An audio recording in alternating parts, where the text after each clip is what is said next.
Haleluya. Selamat sore. Mari kita akan beribadah kepada Tuhan. Sebelum itu kita akan berdoa. Mari kita bersatu dalam doa. Terima kasih Allah yang Maha Kuasa, Allah yang kami sembah, dalam nama Tuhan Yesus Kristus, kami akan menyembah-Mu Tuhan. Biarlah Engkau hadir pada saat sore hari ini. Terpujilah nama-Mu Tuhan, kekal untuk selama-lamanya. Dalam nama Tuhan Yesus Kristus, haleluya, amin.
Haleluya, saudara-saudara sekalian. Selamat ketemu kembali dengan saya, Pendeta Awon Datu. Dan kita akan mendengar renungan dari firman Tuhan yang terdapat dalam Injil Matius, pasal yang ke-7, ayat 24 sampai 27. Matius 7 ayat 24 sampai 27. Tetapi setiap orang yang mendengar perkataanku dan tidak melakukannya, ia sama dengan orang yang bodoh yang mendirikan rumahnya di atas pasir. Kemudian turunlah hujan dan datanglah banjir. Lalu angin melanda rumah itu sehingga robohlah rumah itu dan hebatlah kerusakannya. Saudara-saudara, Yesus sedang mengakhiri sebuah khotbah yang datang dari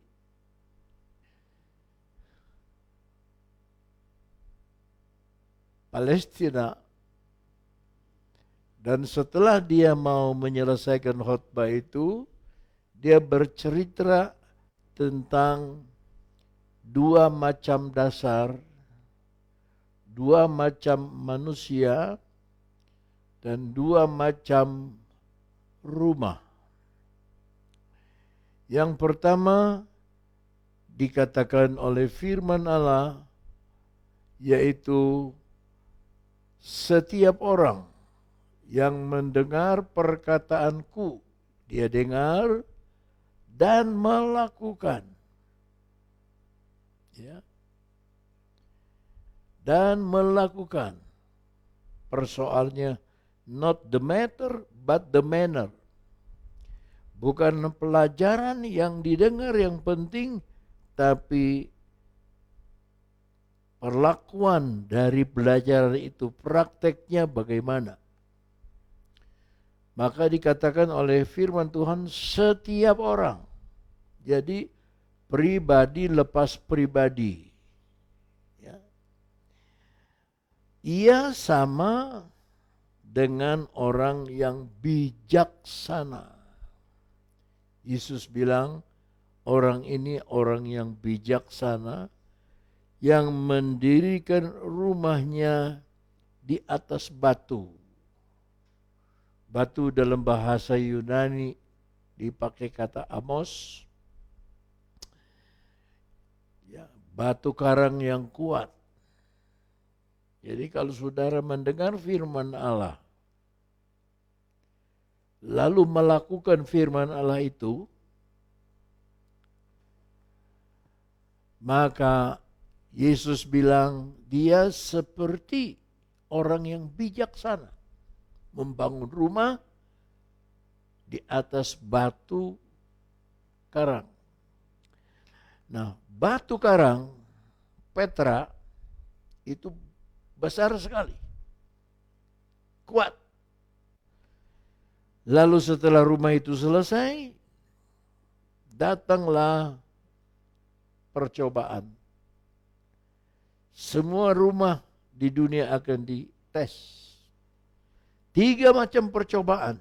Yang pertama hujan, turun dari langit, dia menghantam atap, dia menghantam atap. Kalau atap ini bocor atau tidak ketahuan ketika hujan. Kalau tidak hujan, kita tidak tahu ada yang bocor atau tidak.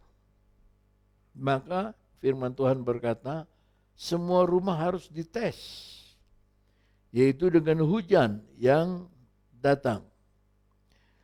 Lalu datanglah yang kedua, yaitu banjir.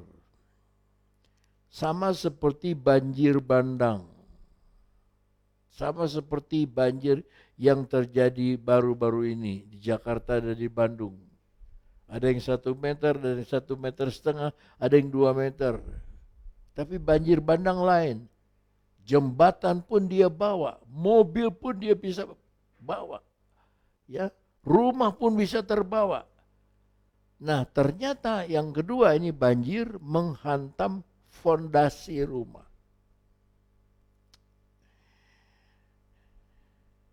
Lalu yang ketiga, angin melanda rumah. Sekarang persoalan yang ketiga, angin menghantam dinding rumah. Lalu Yesus bilang, tetapi rumah itu tidak roboh sebab didirikan di atas batu, Petra. Apa landasan saudara punya kehidupan? Rumah rohani saudara apa? Apa saudara seorang yang bijak sama seperti Yesus bilang, suka dengar firman dan melakukannya. Dengar firman Tuhan bukan di kepala, tapi di hati dan melakukannya. Lalu Yesus bilang, rumah itu tidak roboh. Bayangkan oleh saudara, di tengah banjir yang besar, hujan yang besar, di tengah angin yang besar, kokoh rumah itu berdiri. Karena dilandaskan di atas batu atau Petra. Keras, kuat. Ya. Lalu Tuhan bercerita, Yesus bercerita tentang rumah yang kedua.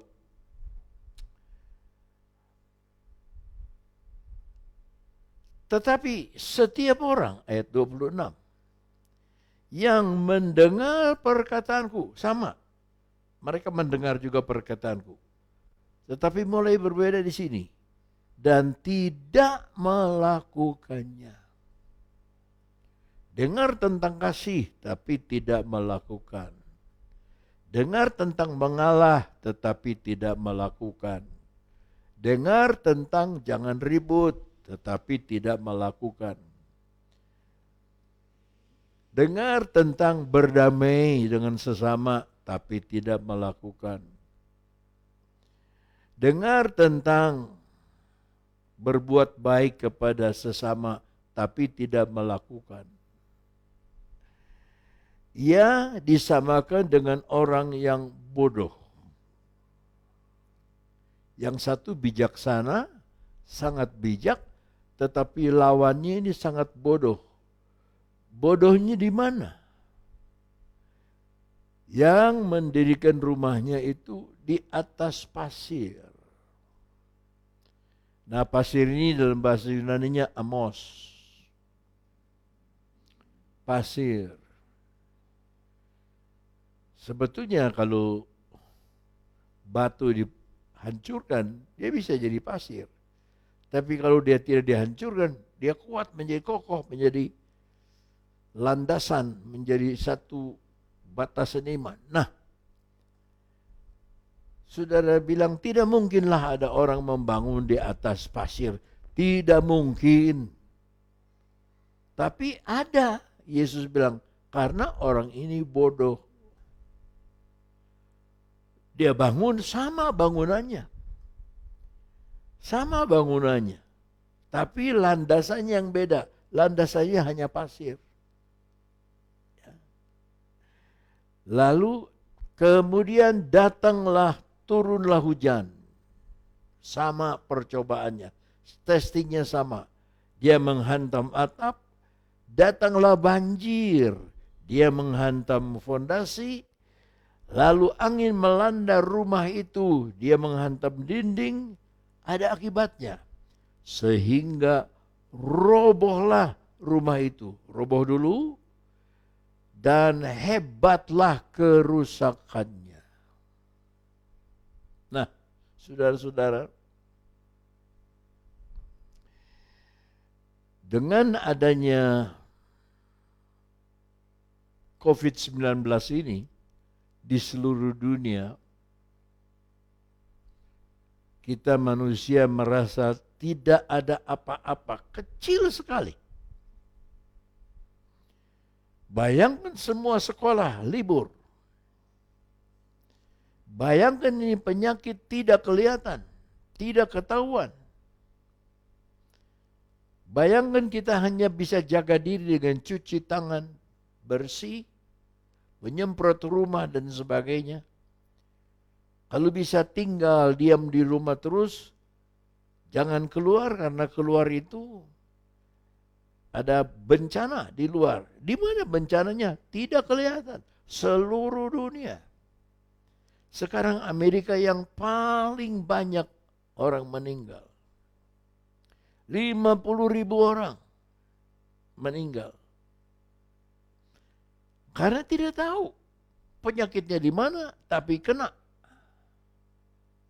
Maka penyakit ini tidak lihat orang kaya, tidak lihat orang miskin, tidak lihat orang pinter, tidak lihat orang bodoh, tidak lihat agama, dia tidak kenal perbedaan lelaki dan wanita, siapa saja dia bisa serang, enggak dokter, enggak perawat, enggak anak kecil, enggak orang tua, semua kena. Dan saat ini kena, semua perekonomian turun. Dan ketika perekonomian turun, semua target miss semua. Nah, disinilah pada waktu keadaan percobaan seperti inilah kita bisa lihat fondasi setiap anak Tuhan, fondasi orang Kristen. Apakah mereka punya fondasi itu ada di dalam Kristus Yesus? Mari kita buka 1 Korintus 3 ayat 10 dan 11. 1 Korintus 3 ayat 10 dan 11, dia berkata begini, saudara-saudara. Sesuai dengan kasih karunia Allah atau anugerah yang dianugerahkan kepadaku, aku sebagai seorang ahli bangunan yang cakap telah meletakkan dasar dan orang lain membangun terus di atasnya.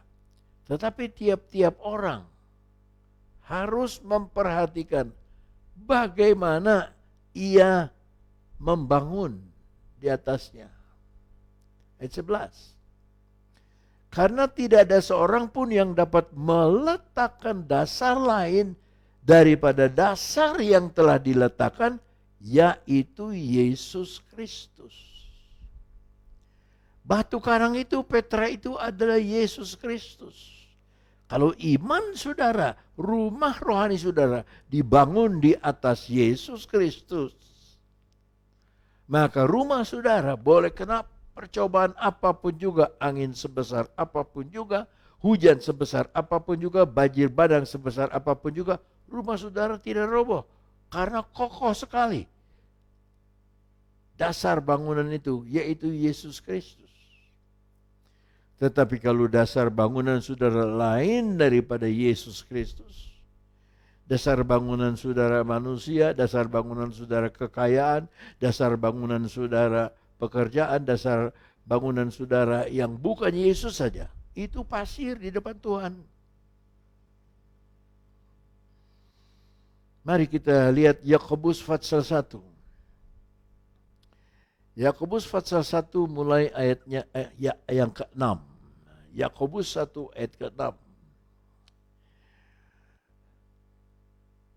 Kita mulai dari ayat 5 dulu saudara. Ayat 5 berkata begini. Dari ayat 5. Tetapi apabila di antara kamu ada yang kekurangan hikmat. Ada yang kekurangan hikmat. Hendaklah ia memintakannya kepada Allah yang memberikan kepada semua orang dengan murah hati dan dengan tidak membangkit-bangkit. Maka hal itu akan diberikan kepadanya. 6. Hendaklah ia memintanya dalam iman, Dan sama sekali jangan bimbang. Sebab orang yang bimbang sama dengan gelombang laut yang diombang-ambingkan kian kemari oleh angin. Ayat 7. Orang yang demikian, orang yang bimbang, janganlah menyangka, mengira bahwa ia akan menerima satu aja, sesuatu dari Tuhan. 8. Sebab orang yang mendua hati tidak akan tenang dalam hidupnya. Jadi goncang dia. Oleh karena percobaan saja, oleh karena persoalan yang kecil saja. Apalagi seperti kejadian seperti sekarang. Tanda-tanda zaman Yesus mau datang kedua kali. Sudah ditulis di Alkitab, akan ada wabah, akan ada mara bahaya, akan ada penyakit sampar di mana-mana, kelaparan di mana-mana, gempa bumi di mana-mana. Itu sudah dinubuatkan oleh Alkitab. Nah, di mana saudara lihat gelombang yang sebentar ke pinggir? Di pantai. Pantai itu apa? Pantai itu pasir. Jadi orang yang melandaskan bangunannya di atas pasir, di atas kebimbangan, kekhawatiran, ketakutan, dia seperti bimbang. Sebentar basah itu pasir, sebentar pasang surutnya kering, lalu pasang naik, basah lagi, pasang surut naik. Jadi pasir itu bagaimana gelombang. Bukan demikian kalau anak Tuhan. Anak Tuhan tuh punya rumah yang kokoh dan kuat. Nah, saya mau akhiri dengan satu ayat dalam 1 Korintus pasal 10 mulai ayat 1, dan saudara perhatikan di sana akan kesaksian dari Rasul Paulus. Aku mau supaya kamu mengetahui saudara-saudara bahwa nenek moyang kita semua, maksudnya orang Yahudi, berada di bawah perlindungan awan, dijaga oleh awan, dan bahwa mereka semua telah melintasi atau melewati laut Kulzum, laut merah. 2. Untuk menjadi pengikut Musa. Jadi mereka keluar lewat mujizat, laut menjadi terbelah hanya untuk menjadi pengikut Musa. Mereka semua seolah-olah telah dibaptis dalam awan dan dalam laut. Awan bicara Roh Kudus, laut bicara baptisan air. 4.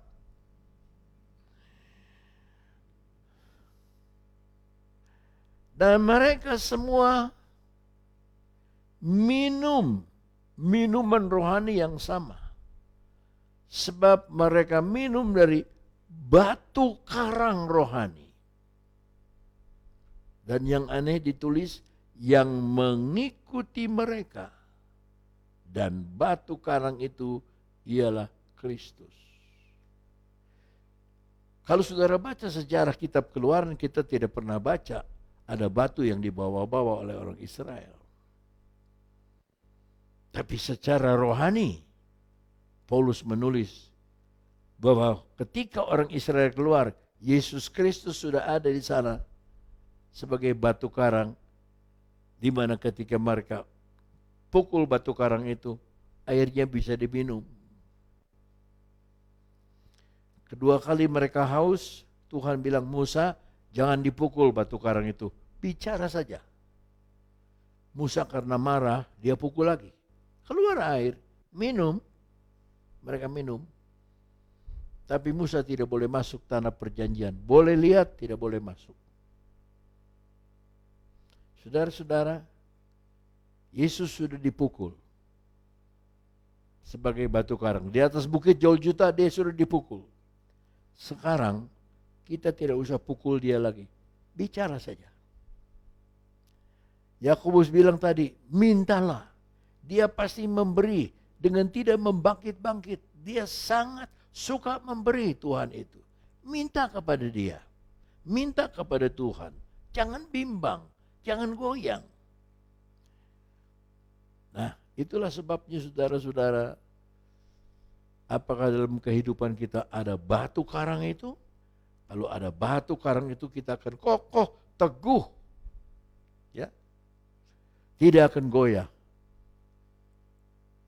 Nyanyian berkata, ya Yesus batu karang lindunganku. Yesus itu batu karang yang kokoh. Pukul oleh ombak, tapi dia tetap berdiri. Dipukul oleh ombak, dia tetap berdiri. Ditutup oleh air, dia tetap berdiri. Air surut, dia tetap masih ada. Itu batu karang. Dan Tuhan ingin iman saudara seperti batu karang. Persoalan sebesar apapun juga, saudara tetap ditemukan teguh, kuat, dan gagah. Tidak digoyahkan. Nah, saudara-saudara, saya rasa cukup sekian renungan kita. Di mana posisi saudara pada sore hari ini?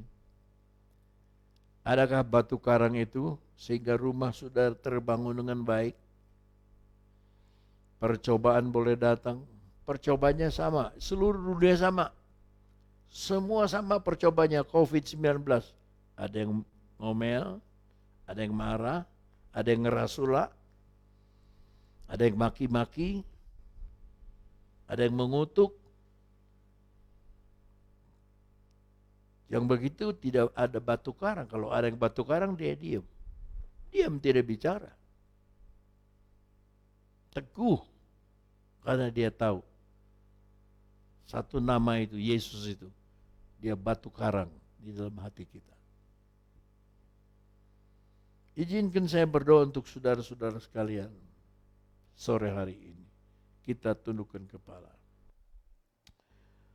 Ya Yesus, batu karang perlindungan anak-anak-Mu. Sore hari ini kami datang kepadamu, berdoa dengan satu ucapan syukur, karena selama ini Engkau menjadi batu karang di mana kami punya rumah rohani dibangunkan.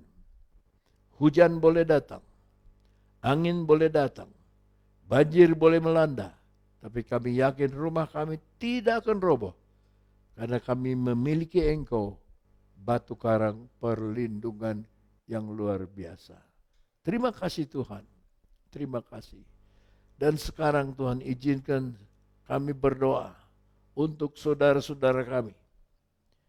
Tukang-tukang batu, tukang belah batu, buruh-buruh kecil, yang memikul bambu, yang memikul barang, tukang becak, petani di desa, yang menanam padi. Tuhan berkati mereka, keluarga mereka, suami, istri, anak, cucu mereka. Engkau tolong dan berkati, lindungi mereka. Jamah negara kami Tuhan, dari presiden sampai kepada anggota aparat desa yang terkecil, Engkau bersama dengan mereka, lindungi mereka. Kami berdoa untuk dokter-dokter, kami berdoa untuk juru rawat yang ada di garis depan, yang ada di ambang maut. Tuhan, hiburkan keluarga yang ditinggalkan. Hiburkan keluarga yang ditinggalkan karena keluarga meninggal oleh karena wabah ini. Mereka berkorban untuk kami. Mereka berkorban untuk rakyat Indonesia. Itu sebabnya kami mau mengikuti nasihat presiden kami untuk tetap tinggal di rumah, tidak keluar kemana-mana. Terima kasih Tuhan, terima kasih. Berkatilah rumah tangga kami, keluarga kami, berkati usaha kami, mata pencaharian kami, berkati perniagaan kami, toko, warung, jualan kami. Tuhan berkati, sehingga kami boleh menikmati firman, menikmati hadirat-Mu, menikmati Engkau setiap hari. Terima kasih Tuhan. Kami sudah berdoa di dalam nama Tuhan Yesus Kristus, Juru Selamat, penebus kami yang setiawan. Haleluya, amin. Selamat sore, Tuhan beserta saudara, sampai bertemu besok pada jam yang sama. Tuhan memberkati. Haleluya, amin.